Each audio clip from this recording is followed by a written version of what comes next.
Hola, ¿qué tal, mis amados hermanos y mis amadas hermanas del canal En Defensa de la Fe? Me alegra mucho poder saludarlos en el nombre de Cristo Jesús.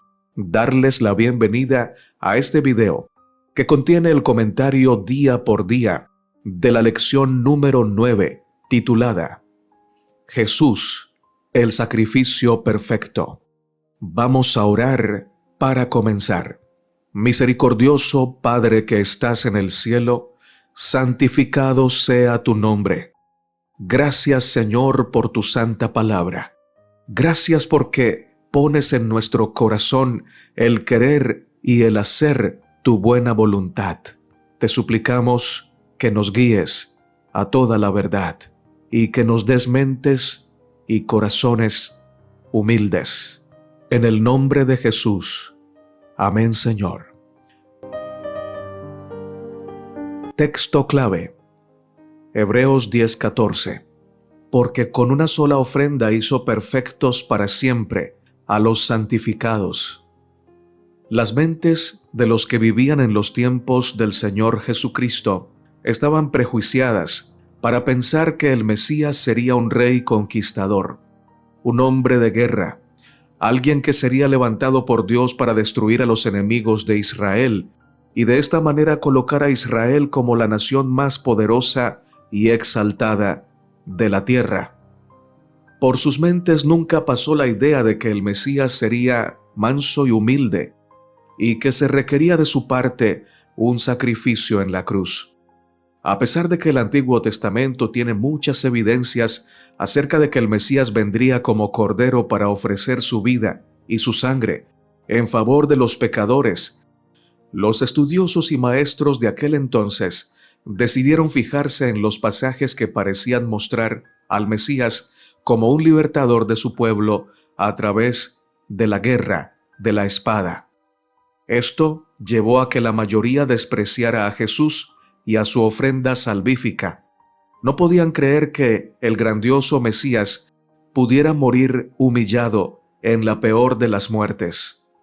Desechaban la verdad y el plan de Dios para salvar a la humanidad, tan solo porque Dios no estaba procediendo de acuerdo a las expectativas que ellos se habían hecho de Él. En el libro Los Hechos de los Apóstoles, página 64, encontramos la siguiente cita. Fue la cruz, instrumento de vergüenza y tortura, la que trajo esperanza y salvación al mundo. Los discípulos no eran sino hombres humildes, sin riquezas y sin otra arma que la palabra de Dios. Sin embargo, en la fuerza de Cristo, salieron para contar la maravillosa historia del pesebre y la cruz y triunfar sobre toda oposición. Aunque sin honor ni reconocimiento terrenales, eran héroes de la fe. De sus labios salían palabras de elocuencia divina que hacían temblar al mundo. La matutina Exaltada Jesús, página 227, también nos dice: la cruz del Calvario nos atrae con poder, ofreciéndonos una razón por la cual deberíamos amar a nuestro Salvador y hacerlo el primero y el último y el mejor en todo. Deberíamos ocupar el lugar que nos corresponde como penitentes humildes al pie de la cruz. Allí, al contemplar la agonía de nuestro Salvador, al Hijo de Dios que muere, el justo por los injustos, podemos aprender lecciones de mansedumbre y humildad de mente. Contemplemos a aquel a cuya sola palabra acudirían legiones de ángeles en su ayuda. Transformado en un objeto de diversión y burla, de injurias y odio, Él mismo se entrega como un sacrificio por el pecado. Al ser vilipendiado, no amenaza. Cuando se lo acusa falsamente, no abre su boca. En la cruz, ora por sus asesinos. Al morir, paga un precio infinito por cada uno de ellos. Soporta sin murmurar el castigo por los pecados del hombre. Y esta víctima que no se queja es el Hijo de Dios. Su trono existe desde la eternidad y su reino no tendrá fin. Lección para el día domingo, 20 de febrero. ¿Por qué se necesitan sacrificios? En el Antiguo Testamento el santuario estaba ubicado en el centro del campamento de Israel. Dios llamaba la atención a su presencia en medio de ellos. Sin embargo, constantemente recalcaba el hecho de que el pueblo estaba en pecado y que necesitaba limpieza y pureza para que su presencia no se manifestara en medio de impurezas, egoísmo y pecado. Dios no solo quería estar con ellos, sino también estar en ellos. Por ello, el Señor en su condescendencia instituyó un sistema de sacrificio diario, con el fin de recordar a su pueblo que necesitaban un Salvador y que era urgente recibir perdón y limpieza por el pecado. Todos los días se ofrecía un sacrificio matutino y vespertino en favor de cada familia de Israel, y una vez al año se ofrecía el día de la expiación, un día especial para confesar los pecados de todo el pueblo. Esto les recordaba que eran pecadores, que el pecado mataba a la víctima, pero que el Cordero moría en su lugar. Dios había provisto un sustituto para que hubiera salvación del pecado. Y les recordaba que un día vendría una ofrenda perfecta que daría verdadero perdón y redención. La lección nos dice: en el antiguo cercano Oriente, un pacto entre dos personas o naciones era un asunto serio. Implicaba un intercambio de promesas bajo juramento.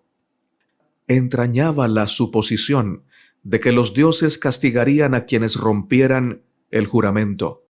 A menudo, estos pactos se ratificaban mediante el sacrificio de un animal. Por ejemplo, cuando Dios hizo un pacto con Abraham, la ceremonia implicó cortar animales por la mitad. Génesis 15, 6 al 21. Los participantes caminaban entre las partes como un reconocimiento de que esos animales representaban el destino de la parte que rompía el pacto.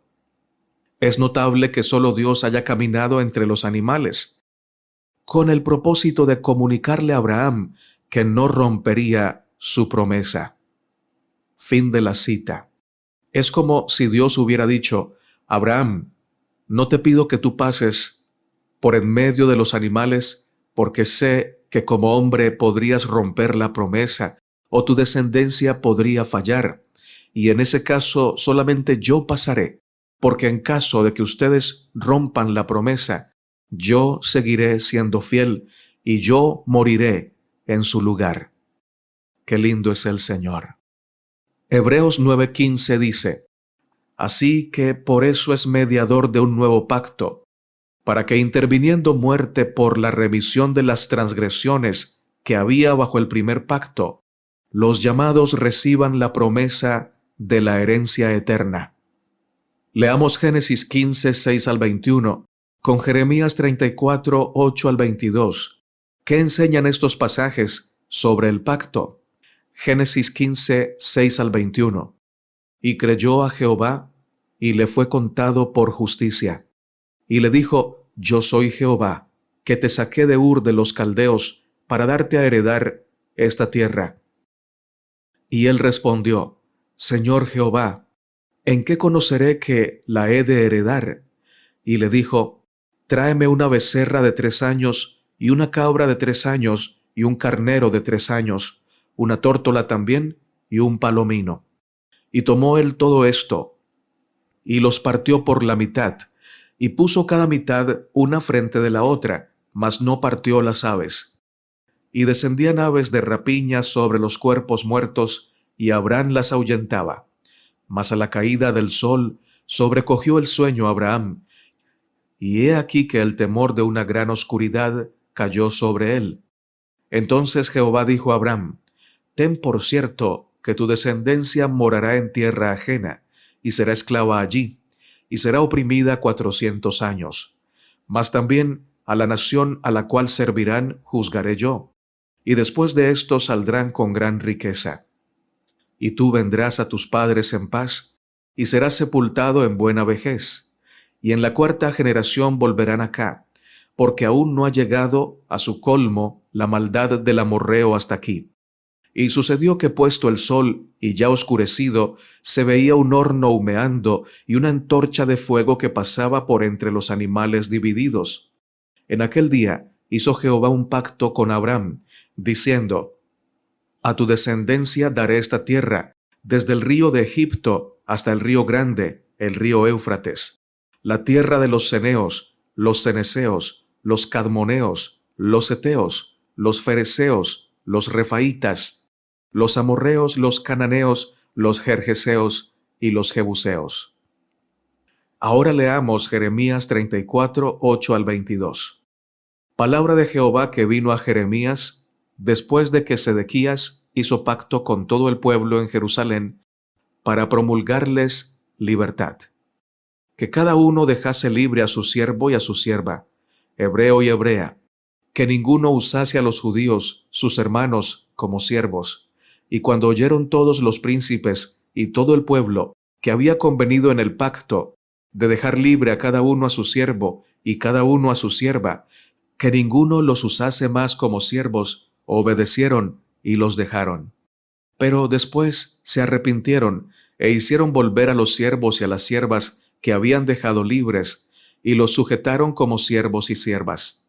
Vino pues palabra de Jehová a Jeremías, diciendo: así dice Jehová, Dios de Israel: yo hice pacto con vuestros padres el día que los saqué de la tierra de Egipto, de casa de servidumbre, diciendo: al cabo de 7 años dejará cada uno a su hermano hebreo que le fuere vendido, le servirá 6 años y lo enviará libre.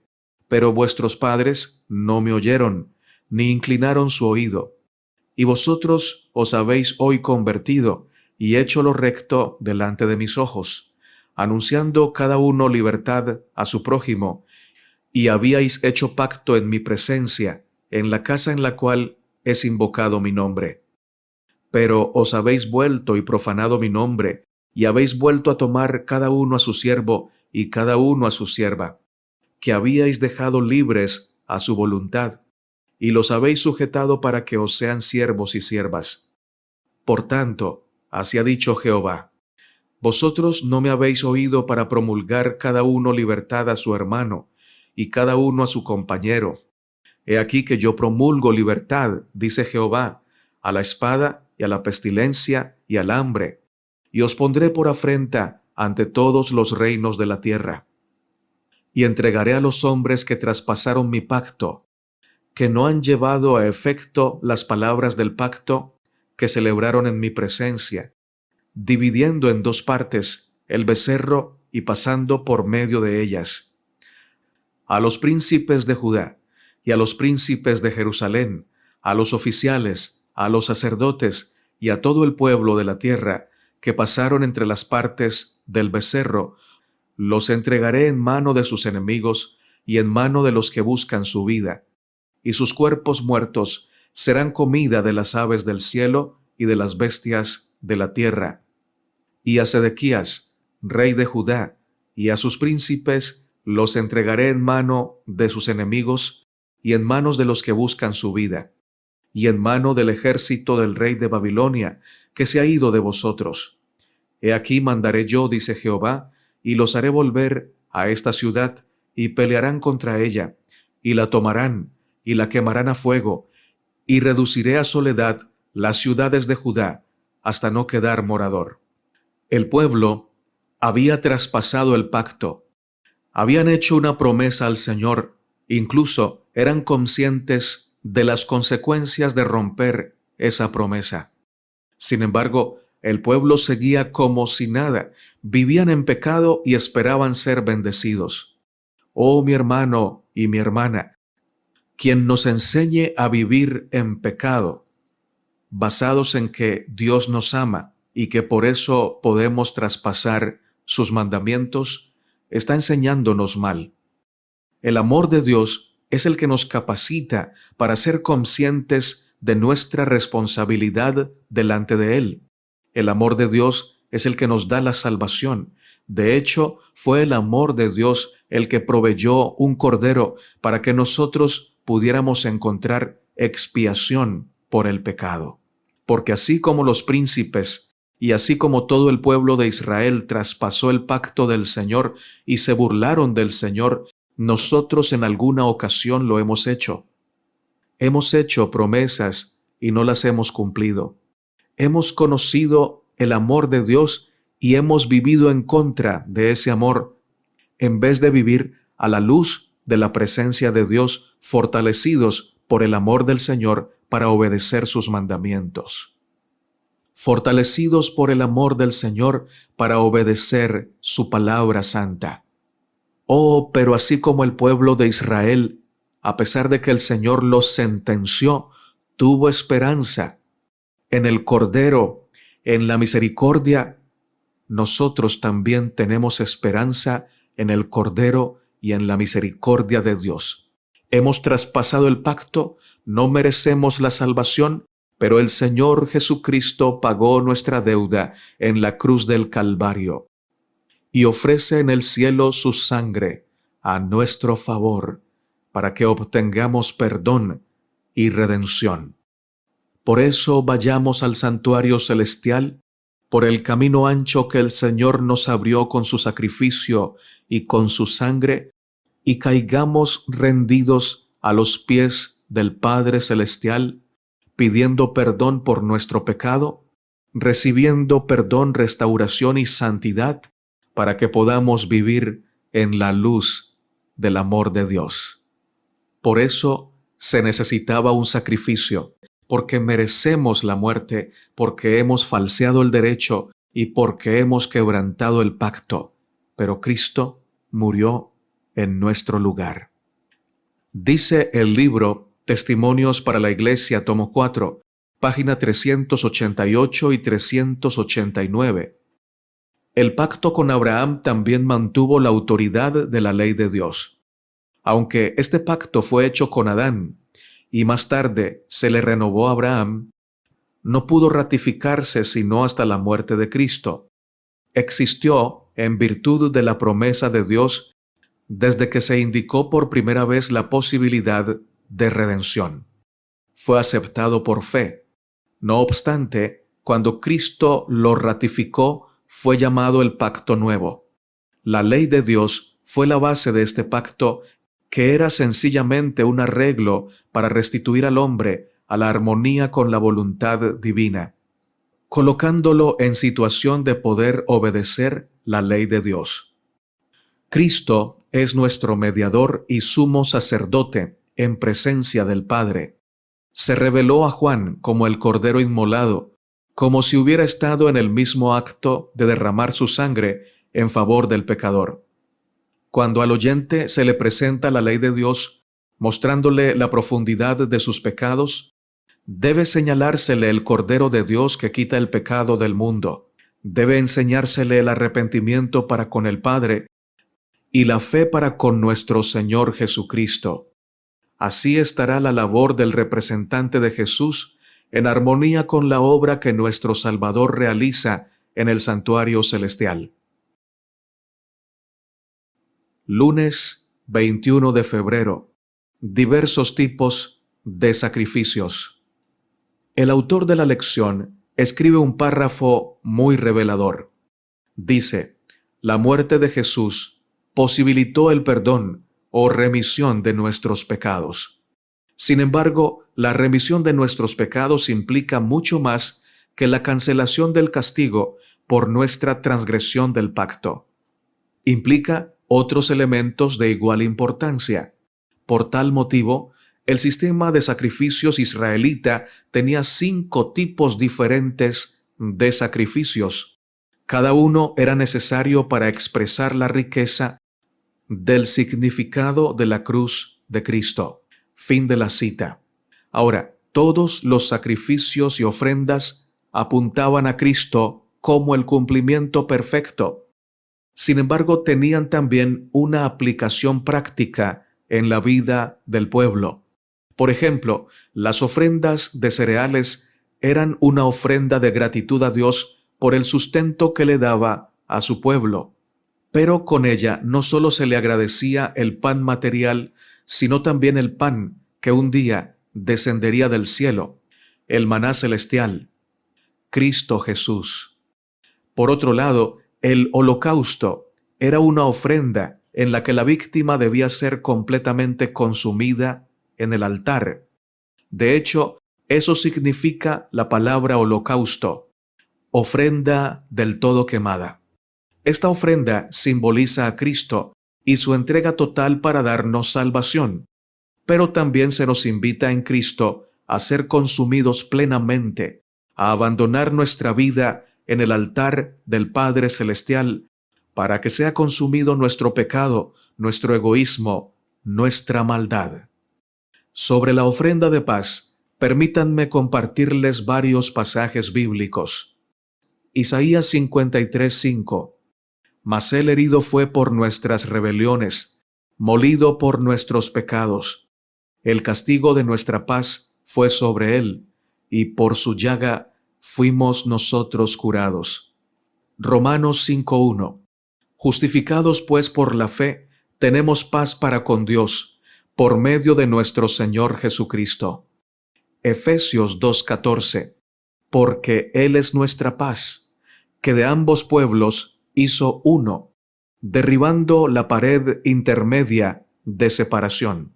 Esta ofrenda se celebraba en comunión con Dios y con la comunidad. El pueblo se reunía para comer la ofrenda de paz y a través de esto se unían más como hermanos, comiendo a la misma mesa y de la misma ofrenda. Es lo que en el Nuevo Testamento el Señor Jesucristo dijo a sus discípulos: coman mi carne y beban mi sangre, y lo hicieron a través de la cena del Señor.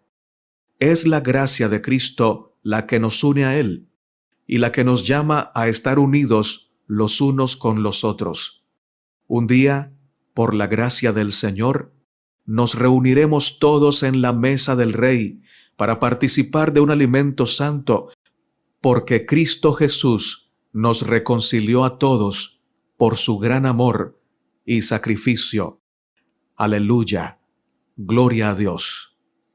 Efesios capítulo 3, verso 14 al 19 dice: Por esta causa doblo mis rodillas ante el Padre de nuestro Señor Jesucristo, de quien toma nombre toda familia en los cielos y en la tierra, para que os dé conforme a las riquezas de su gloria, el ser fortalecidos con poder en el hombre interior por su Espíritu, para que habite Cristo por la fe en vuestros corazones, a fin de que arraigados y cimentados en amor, seáis plenamente capaces de comprender con todos los santos cuál sea la anchura, la longitud, la profundidad y la altura, y de conocer el amor de Cristo, que excede a todo conocimiento, para que seáis llenos de toda la plenitud de Dios. El Comentario Bíblico Adventista, tomo 5, página 1101, sección Comentarios de Elena de White, dice lo siguiente: Jesús fue hecho semejante a los hombres, y estando en la condición de hombre, se humilló a sí mismo, haciéndose obediente hasta la muerte. Voluntariamente tomó la naturaleza humana. Fue un acto suyo y por su propio consentimiento. Revistió su divinidad con humanidad. Él había sido siempre como Dios, pero no apareció como Dios. Veló las manifestaciones de la deidad que habían producido el homenaje y originado la admiración del universo de Dios. Fue Dios mientras estuvo en la tierra, pero se despojó de la forma de Dios y en su lugar tomó la forma y la figura de un hombre. Anduvo en la tierra como un hombre. Por causa de nosotros se hizo pobre, para que por su pobreza pudiéramos ser enriquecidos. Puso a un lado su gloria y su majestad. Era Dios, pero por un tiempo se despojó de las glorias de la forma de Dios. Aunque anduvo como pobre entre los hombres, repartiendo sus bendiciones por donde quiera que iba, a su orden legiones de ángeles habrían rodeado a su Redentor y le hubieran rendido homenaje. Pero anduvo por la tierra sin ser reconocido, sin ser confesado por sus criaturas, salvo pocas excepciones. La atmósfera estaba contaminada con pecados y maldiciones en lugar de himnos de alabanza. La parte de Cristo fue pobreza y humillación. Mientras iba de un lado a otro cumpliendo su misión de misericordia para aliviar a los enfermos, para reanimar a los deprimidos, apenas si una voz solitaria lo llamó bendito y los más encumbrados de la nación lo pasaron por alto con desprecio. Lección para el día martes 22 de febrero. El sacrificio perfecto de Jesús. Hebreos 7:27. Que no tiene necesidad cada día, como aquellos sumos sacerdotes, de ofrecer primero sacrificios por sus propios pecados y luego por los del pueblo, porque esto lo hizo una vez para siempre, ofreciéndose a sí mismo. Hebreos 10:10. En esa voluntad somos santificados mediante la ofrenda del cuerpo de Cristo, hecha una vez para siempre. Hebreos 9:25. Y no para ofrecerse muchas veces, como entra el sumo sacerdote en el lugar santísimo cada año con sangre ajena. El autor de la lección nos dice: los sacerdotes levitas, que llegaron a ser muchos debido a que por la muerte no podían continuar, contrastan con Jesús, quien vive para siempre y tiene un sacerdocio eterno. Hebreos 7:24 y 25. Los sacerdotes levitas cada día y cada año ofrecían ofrendas y sacrificios que no tenían poder alguno para perfeccionar la conciencia de los que celebran ese culto. Sin embargo, Jesús ofreció una vez para siempre un solo sacrificio que limpia nuestra conciencia y quita el pecado de en medio. El sacrificio de Jesús es superior al sacrificio de los animales, porque Jesús era el Hijo de Dios y cumplió perfectamente la voluntad de Dios. Hebreos 10:5-10. La descripción del sacrificio de Jesús, una vez para siempre, tiene varias implicaciones importantes. Fin de la cita. Comentemos acerca de la primera implicación. El sacrificio del Señor Jesús es completo, perfecto y eficaz. Las ofrendas que los levitas presentaban delante de Dios en el santuario del antiguo pacto tenían una eficacia parcial que dependía de la ofrenda perfecta que el Señor Jesús ofrecería en su sacrificio en la cruz. Segunda implicación. Los sacrificios del Antiguo Testamento eran un símbolo y por tanto no podían ni limpiar del pecado ni santificar al pueblo. Era un llamado a mirar al futuro, donde recibirían la plenitud de Cristo. Pero ahora, bajo el nuevo pacto, en su sangre, el sacrificio de Cristo nos limpia y nos santifica, nos aparta del mal y nos entrega en las manos santas del Señor para que le sirvamos y le obedezcamos con una conciencia limpia. Tercera implicación. El sacrificio de Cristo nos invita a contemplar su ejemplo, a seguir sus pasos, a mantener nuestros ojos fijos en su abnegación, su servicio, su entrega total y su amor para con el Padre y la humanidad. Israel, en el antiguo pacto, no tenía muy claro lo de los sacrificios y el ejemplo del Cordero, pero nosotros, al ver a Cristo y al ver su entrega como Cordero, percibimos lo que es el amor y debemos seguir su ejemplo de mansedumbre y humildad en la obediencia a Dios. En la matutina en los lugares celestiales, página 293, y también en el libro La Maravillosa Gracia, página 234, encontramos el siguiente párrafo. Con sus palabras y sus acciones, Durante su ministerio terrenal, el Mesías iba a revelar a la humanidad la gloria de Dios, el Padre. Cada acto de su vida, cada palabra que hablara, cada milagro que realizara, iba a dar a conocer a la humanidad caída el amor infinito de Dios. Mediante los patriarcas y los profetas, así como mediante las figuras y los símbolos, Dios hablaba al mundo del advenimiento de quien lo libertaría del pecado. El fundamento de nuestra esperanza en Cristo es el hecho de que nos reconozcamos a nosotros mismos como pecadores necesitados de restauración y redención. Porque somos pecadores, tenemos ánimo para reclamarlo como nuestro Salvador. Por lo tanto, prestemos atención, no sea que tratemos a los que yerran en forma tal que manifieste que no tenemos necesidad de redención. No delatemos, condenemos y destruyamos como si nosotros fuéramos perfectos. La obra de Cristo es reparar, curar, restaurar.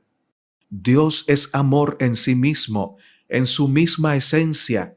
Él no da a Satanás ocasión de triunfo por presentar la peor apariencia o por exponer nuestras debilidades a nuestros enemigos. Cristo vino a poner la salvación al alcance de todos. Los que más yerran, los más pecaminosos, no fueron pasados por alto.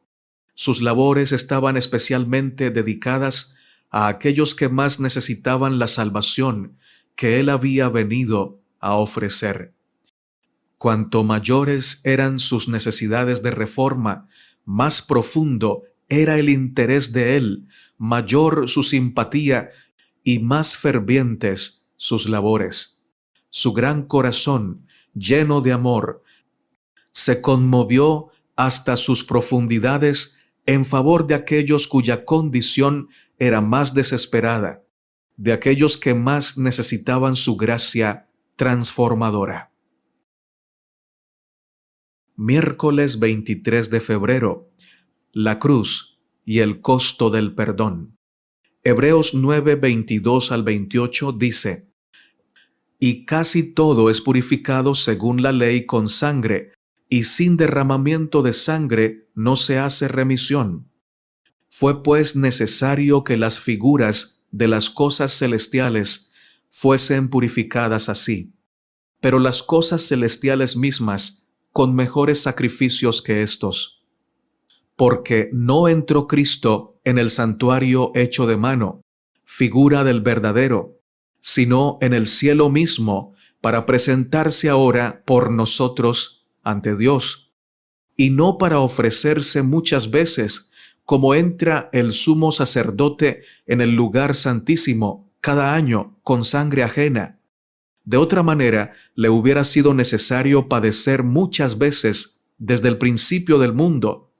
Pero ahora, en la consumación de los siglos, se presentó una vez para siempre por el sacrificio de sí mismo para quitar de en medio el pecado.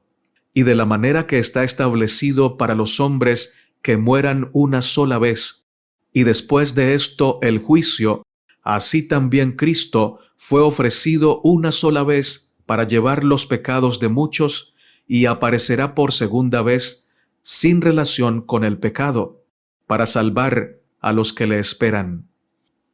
Lo siguiente que voy a decir no es la creencia de mi amada Iglesia Adventista del Séptimo Día. Es lo que yo creo que dice la Biblia con respecto al resultado del perdón logrado por Cristo al morir en la cruz del Calvario. Por esta razón, si deseas llegar hasta aquí, puedes saltarte al jueves. Ok, dicho esto, les comento. Es la sangre de Cristo la que fue derramada para que nosotros no tuviéramos que enfrentar la muerte eterna. Cristo murió nuestra muerte para que ninguno tenga que experimentar la separación eterna de Dios. El sacrificio del Señor Jesús es tan grande, tan suficiente que alcanza para que todas las almas tengan entrada libre al santuario celestial.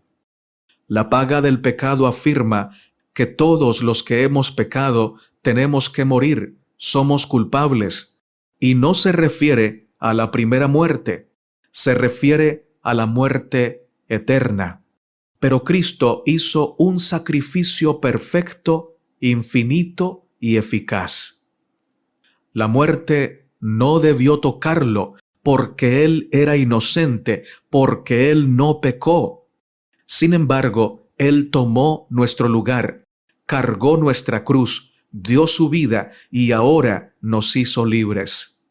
Si la muerte mató al inocente, ahora no podrá matar a los culpables, que eres tú y que soy yo.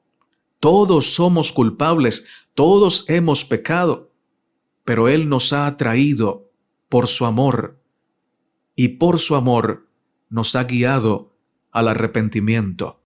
Esto es lo que yo creo que va a pasar con todos y cada una de las personas que habitan este mundo. Unos ahora y otros después, en el juicio, en la resurrección, porque de paso nadie podría resucitar si no fuera porque el poder de la resurrección de Cristo opera en ellos. Incluso los impíos van a resucitar por el poder de la gracia de la resurrección de Cristo. Y pues yo no creo que Dios los vaya a resucitar sencillamente para condenarlos, para quemarlos y luego volverlos al sepulcro. Yo creo que el amor de Dios, si resucita con poder a estas personas, también las puede transformar, mostrándoles una imagen de Cristo que no pudieron ver antes de morir. Para mí, el juicio final será un ajuste de cuentas, pero en el que no va a ganar el pecado, sino Cristo Jesús. Gana el amor. ¿Y cómo? Bueno, los impíos tendremos que pagar nuestra culpa, es decir, enfrentar nuestras culpas, pero también el Señor mostrará a toda la humanidad a Cristo. Cristo será por fin levantado y a todos atraerá a sí mismo. Por eso nos creó, porque quiere tener una relación de amor con nosotros, de padre a hijo. Y esa relación de padre a hijo, nada la puede romper, ni el pecado, ni la muerte, ni nada creado. Yo digo amén por eso. Todos aquellos que bajo el antiguo pacto no confesaban sus pecados eran cortados del pueblo. Sin embargo, en medio de toda una ceremonia tan solemne, todos se rendían y todos confesaban sus culpas. Ninguno era cortado porque todos eran conscientes de su maldad. Actualmente, pocos reconocen sus culpas. Pocos se acercan al Cordero para reconocer su maldad. Pero la Biblia anuncia que ese momento llegará, cuando todos verán a Dios y serán atraídos hacia Él, reconociendo su maldad y clamando por perdón. Juan 12:32 dice: Y yo, si fuere levantado de la tierra, a todos atraeré a mí mismo. Filipenses 2:5-11 también nos habla de ese momento glorioso. Dice: haya pues en vosotros este sentir que hubo también en Cristo Jesús, el cual siendo en forma de Dios, no estimó el ser igual a Dios como cosa a que aferrarse, sino que se despojó a sí mismo, tomando forma de siervo, hecho semejante a los hombres, y estando en la condición de hombre, se humilló a sí mismo, haciéndose obediente hasta la muerte y muerte de cruz. Por lo cual, Dios también le exaltó hasta lo sumo, y le dio un nombre que es sobre todo nombre, para que en el nombre de Jesús se doble toda rodilla, de los que están en los cielos y en la tierra, y debajo de la tierra, y toda lengua confiese que Jesucristo es el Señor, para gloria de Dios Padre. Notemos que Dios no dejará de ser justo al atraernos a todos a sí mismo, porque la vida de cada alma ha sido pagada por Cristo en la cruz. Su sacrificio no solo es completo, sino que también es infinito. En su momento cada alma reconocerá el glorioso sacrificio hecho por el Señor y todos reconocerán que Dios es digno de alabanza y adoración, digno de tener el poder, la honra y la majestad. Todas las criaturas que antes estuvieron enojadas con Dios y en rebelión serán reconciliadas con el Señor por su amor y por el poder del sacrificio de la cruz. Esa es la gran magnitud, la gran dimensión del sacrificio de nuestro amado Señor y Salvador. Ahora citaré a la escritora Elena de White y repito que ni ella ni la Iglesia Adventista creen lo que acabo de decir, y lo dejo claro para que no haya ninguna confusión. Y les digo por qué la cito. La cito porque muchas cosas que ella escribió son de gran valor espiritual. La respeto, la considero una gran mujer de Dios, una gran escritora. Dice, la cita, el Inmaculado Hijo de Dios pendía de la cruz. Su carne estaba lacerada por los azotes. Aquellas manos que tantas veces se habían extendido para bendecir estaban clavadas en el madero. Aquellos pies tan incansables en los misterios de amor estaban también clavados a la cruz.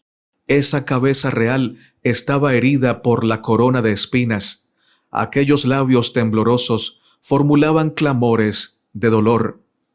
Todo lo que sufrió, las gotas de sangre que cayeron de su cabeza, sus manos y sus pies, la agonía que torturó su cuerpo y la inefable angustia que llenó su alma al ocultarse el rostro de su Padre, habla a cada hijo de la humanidad y declara: por ti consiente el Hijo de Dios en llevar esta carga de culpabilidad. Por ti saquea el dominio de la muerte y abre las puertas del paraíso. El que calmó las airadas ondas y anduvo sobre la cresta espumosa de las olas, el que hizo temblar a los demonios y huir a la enfermedad, el que abrió los ojos de los ciegos y devolvió la vida a los muertos, se ofrece como sacrificio en la cruz, y esto por amor a ti. Él, el expiador del pecado, soporta la ira de la justicia divina y por causa tuya se hizo pecado. En esta vida podemos apenas empezar a comprender el tema maravilloso de la redención. Con nuestra inteligencia limitada podemos considerar con todo fervor la ignominia y la gloria, la vida y la muerte, la justicia y la misericordia que se tocan en la cruz. Pero ni con la mayor tensión de nuestras facultades mentales llegamos a comprender todo su significado. La largura y anchura, la profundidad y altura del amor redentor se comprenden tan solo confusamente. El plan de la redención no se entenderá por completo ni siquiera cuando los rescatados vean cómo serán vistos ellos mismos y conozcan cómo serán conocidos. Pero a través de las edades sin fin, nuevas verdades se desplegarán continuamente ante la mente admirada y deleitada. Aunque las aflicciones, las penas y las tentaciones terrenales hayan concluido, y aunque la causa de ellas haya sido suprimida, el pueblo de Dios tendrá siempre un conocimiento claro e inteligente de lo que costó su salvación. Conflicto de los siglos, página 632. Jueves 24 de febrero. El juicio y el carácter de Dios. Romanos 3, 21 al 26. Pero ahora, aparte de la ley, se ha manifestado la justicia de Dios, testificada por la ley y por los profetas. La justicia de Dios por medio de la fe en Jesucristo para todos los que creen en Él. Porque no hay diferencia, por cuanto todos pecaron y están destituidos de la gloria de Dios, siendo justificados gratuitamente por su gracia, mediante la redención que es en Cristo Jesús, a quien Dios puso como propiciación por medio de la fe en su sangre, para manifestar su justicia a causa de haber pasado por alto en su paciencia los pecados pasados, con la mira de manifestar en este tiempo su justicia, a fin de que Él sea el justo y el que justifica al que es de la fe de Jesús. Romanos 1:16. Porque no me avergüenzo del Evangelio, porque es poder de Dios para salvación a todo aquel que cree, al judío primeramente y también al griego. Romanos 1:17. Porque en el Evangelio la justicia de Dios se revela por fe y para fe, como está escrito, mas el justo por la fe vivirá. Romanos 5:8. Mas Dios muestra su amor para con nosotros, en que siendo aún pecadores, Cristo murió por nosotros. En la cruz, el Señor Jesús se ganó el derecho de perdonar a todo aquel que crea en Él y acepte su sacrificio. Él no está obligado a morir por nosotros. No estaba obligado a morir por nosotros, a pagar nuestra deuda. Pudo sencillamente destruirnos y crear una nueva humanidad o evitar crearnos. Pero Él ama con amor eterno. No hay ninguna alma que haya venido a este mundo que no sea tan valiosa para Él, que Él no haya estado dispuesto a venir por esa sola persona a dar su vida. Por eso se hizo un plan desde la eternidad para pagar la deuda del hombre y para reconciliarlo con su Creador. Un día todos creerán en el Señor. Mira las profecías que Él mismo nos ha revelado. Y hago otra vez la advertencia. Lo que te presento en este momento es lo que yo interpreto de estos pasajes, no es lo que cree la Iglesia Adventista. Habacuc 2:14. Porque la tierra será llena del conocimiento de la gloria de Jehová, como las aguas cubren el mar. Toda la tierra, mi hermano y mi hermana, verá a Dios y será salva en Él. Todos en su momento, al ver esa gloria, al ver ese amor, podrán reconocer cuán pecadores son, cuánto daño hicieron, y se arrepentirán y creerán en el Señor. Isaías 45:22 dice, mirad a mí y sed salvos todos los términos de la tierra, porque yo soy Dios y no hay más. Justo en el día del juicio, todos los términos de la tierra, todas las personas de la tierra estarán vivas en un solo instante.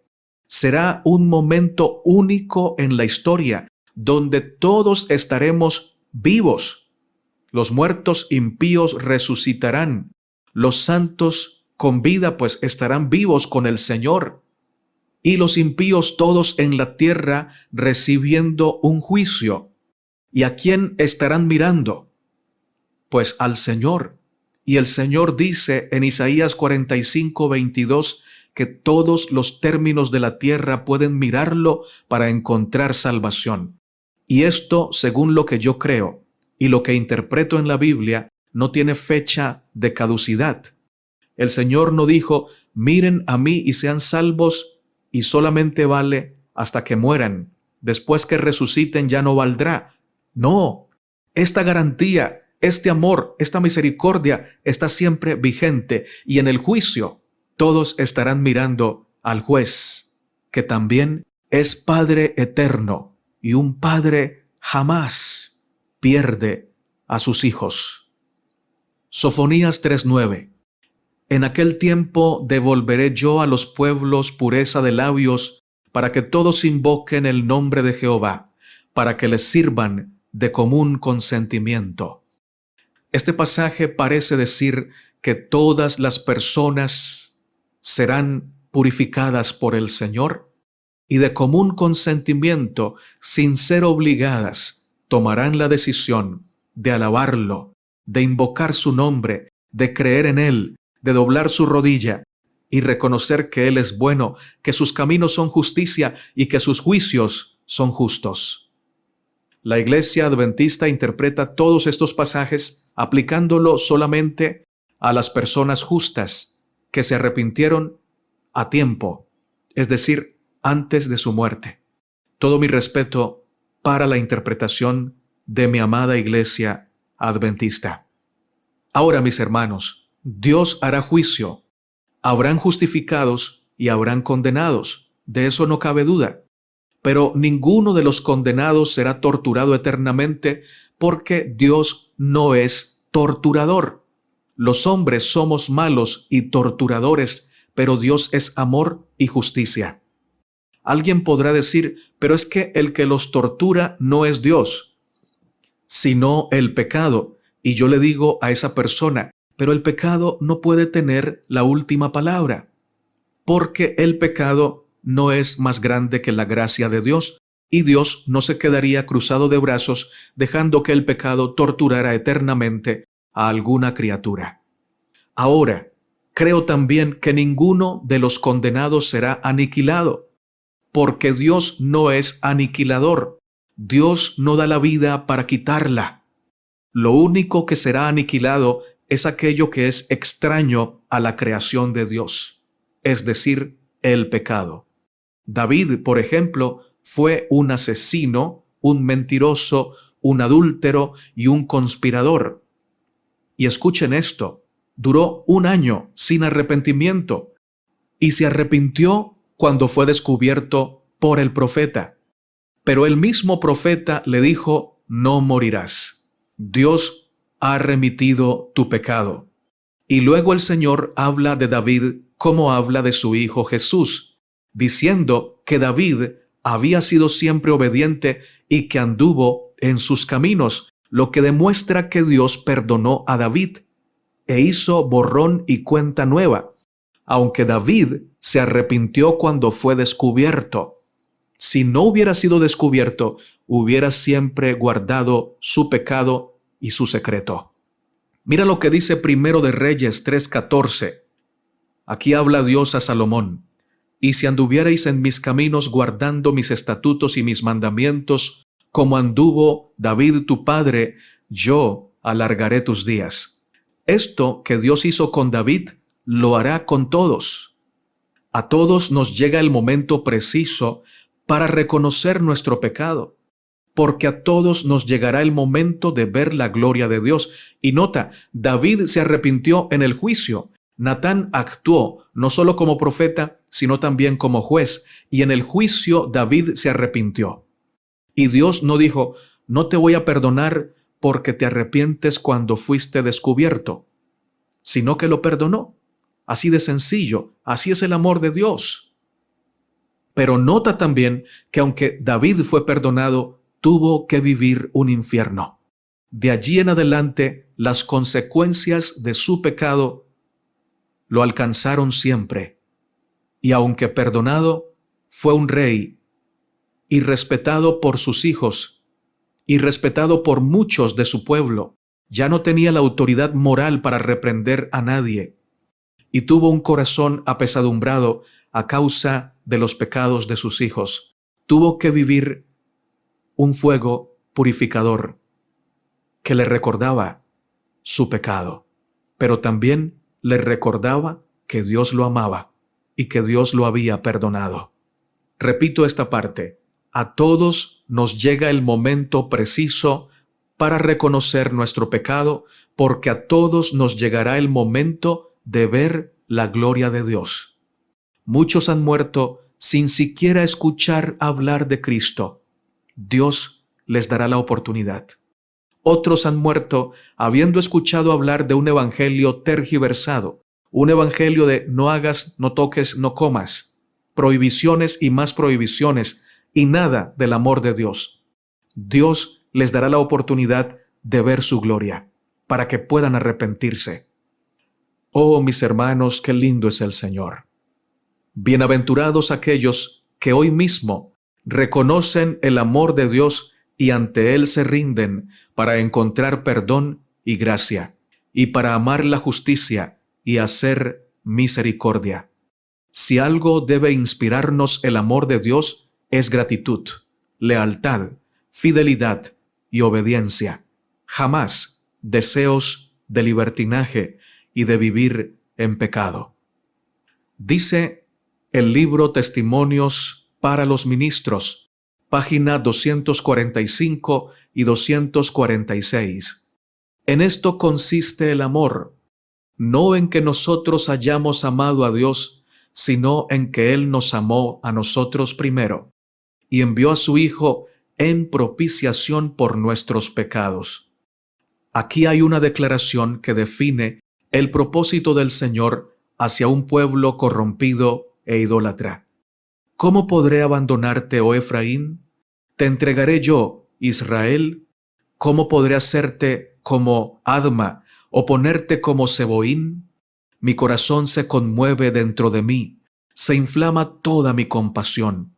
¿Tendrá que abandonar Dios a un pueblo en favor del cual ha hecho algo tan grande, a saber, dar a su Hijo unigénito, la expresa imagen de sí mismo?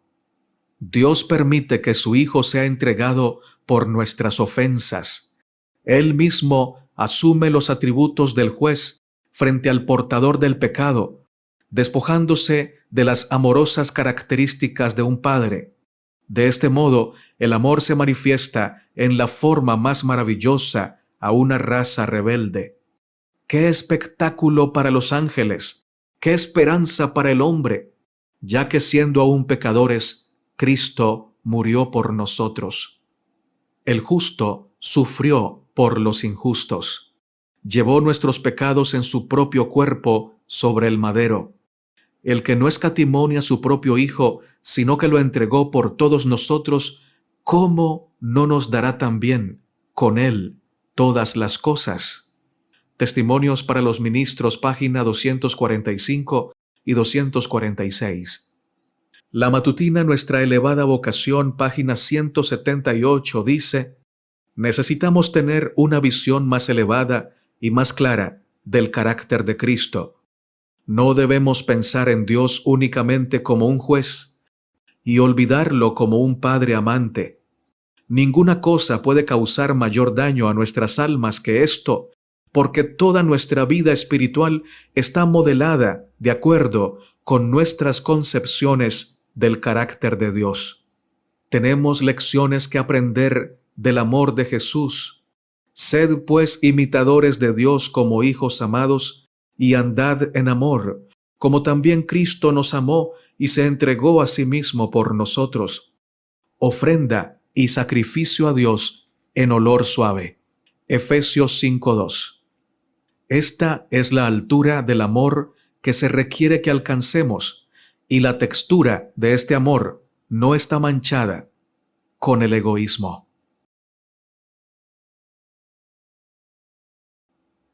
Lección para el día viernes, para estudiar y meditar. Durante su agonía sobre la cruz, llegó a Jesús un rayo de consuelo. Fue la petición del ladrón arrepentido. Los dos hombres crucificados con Jesús se habían burlado de él al principio, y por efecto del padecimiento, uno de ellos se volvió más desesperado y desafiante. Pero no sucedió así con su compañero. Este hombre no era un criminal empedernido. Había sido extraviado por las malas compañías, pero era menos culpable que muchos de aquellos que estaban al lado de la cruz, vilipendiando al Salvador. Había visto y oído a Jesús y se había convencido por su enseñanza, pero había sido desviado de él por los sacerdotes y príncipes. Procurando ahogar su convicción, se había hundido más y más en el pecado, hasta que fue arrestado, juzgado como criminal y condenado a morir en la cruz. En el tribunal y en el camino al Calvario había estado en compañía de Jesús. Había oído a Pilato declarar: «Ningún crimen he hallado en él». Había notado su porte divino y el espíritu compasivo de perdón que manifestaba hacia quienes le atormentaban. En la cruz, vio a los muchos que hacían gran profesión de religión sacarle la lengua con escarnio y ridiculizar al Señor Jesús. Vio las cabezas que se sacudían, oyó cómo su compañero de culpabilidad repetía las palabras de reproche: «Si tú eres el Cristo, sálvate a ti mismo y a nosotros». Entre los que pasaban, oía a muchos que defendían a Jesús. Les oía repetir sus palabras y hablar de sus obras. Penetró de nuevo en su corazón la convicción de que era el Cristo. Volviéndose hacia su compañero culpable, dijo: «¿Ni aún temes tú a Dios estando en la misma condenación?». Los ladrones moribundos no tenían ya nada que temer de los hombres, pero uno de ellos sentía la convicción de que había un Dios a quien temer, un futuro que debía hacerle temblar. Y ahora, así como se hallaba todo manchado por el pecado, se veía a punto de terminar la historia de su vida. «Y nosotros, a la verdad, justamente padecemos», exclamó, «porque recibimos lo que merecieron nuestros hechos, mas éste ningún mal hizo». Nada ponía ya en tela de juicio, no expresaba dudas ni reproches. Al ser condenado por su crimen, el ladrón se había llenado de desesperación. Pero ahora brotaban en su mente pensamientos extraños, impregnados de ternura.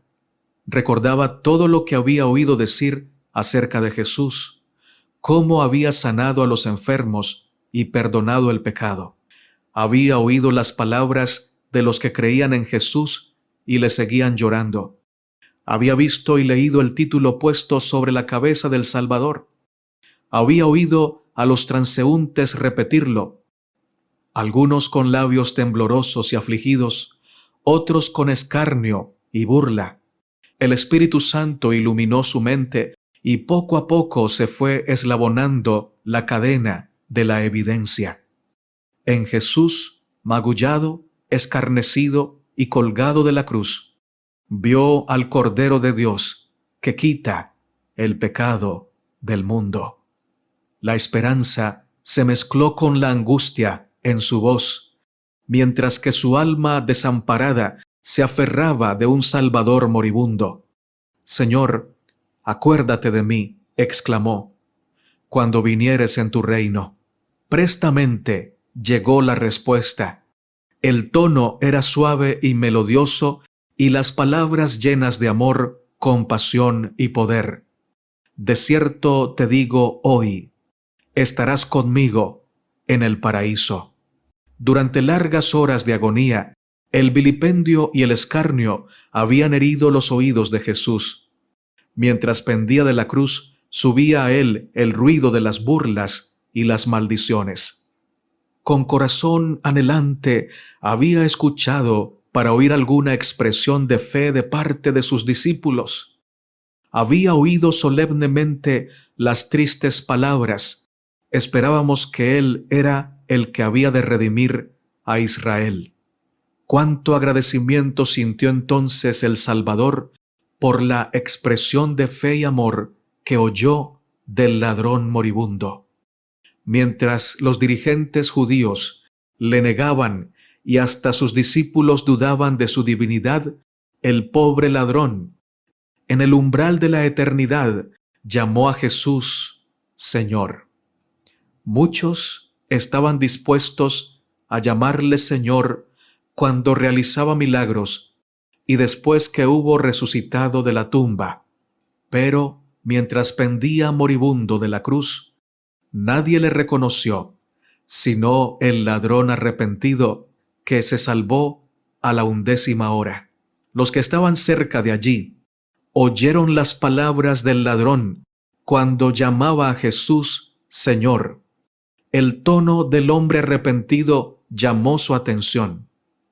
Los que, al pie de la cruz, habían estado disputándose la ropa de Cristo y echando suertes sobre su túnica, se detuvieron a escuchar. Callaron las voces airadas. Con el aliento en suspenso, miraron a Cristo y esperaron la respuesta de aquellos labios moribundos. Deseado de todas las gentes, páginas 698 y 699. Oh Padre Santo, Rey del cielo, Señor del universo y también de nuestra vida, damos gloria a ti, Señor. En este momento buscamos tu rostro en oración para pedirte perdón por nuestros pecados, que son muchos.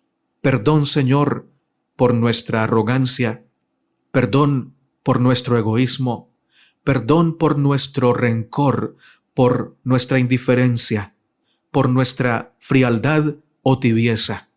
Oh Señor, gracias, porque en Cristo tenemos respuesta a esta petición de perdón. Sánanos, oh Señor, renuévanos, oh Señor, cámbianos a tu imagen, oh Señor. En tus manos ponemos todos nuestros amados, para que proveas según tu voluntad para cada necesidad.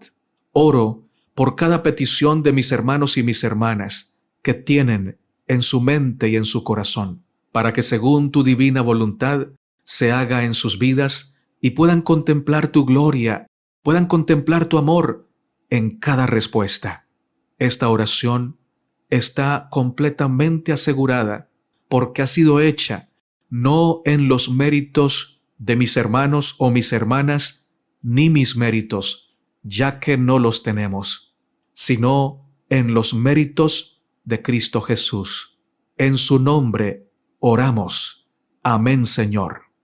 Querido hermano, querida hermana, si gustas compartir este mensaje, lo agradezco. Si no lo quieres compartir porque he dicho cosas en él que no te agradan, también lo agradezco. Agradezco que lo escuches y agradezco tu sinceridad. Te invito a darle me gusta a este video, a suscribirte al canal En Defensa de la Fe, pero sobre todo, a que sigamos orando los unos por los otros, recordando que debemos predicar que Cristo nos ama, que Cristo murió por nosotros, que resucitó, que intercede en el santuario celestial y que está pronto a venir por su pueblo. Maranata, Cristo viene pronto. Eres muy amado y muy amada por el Señor.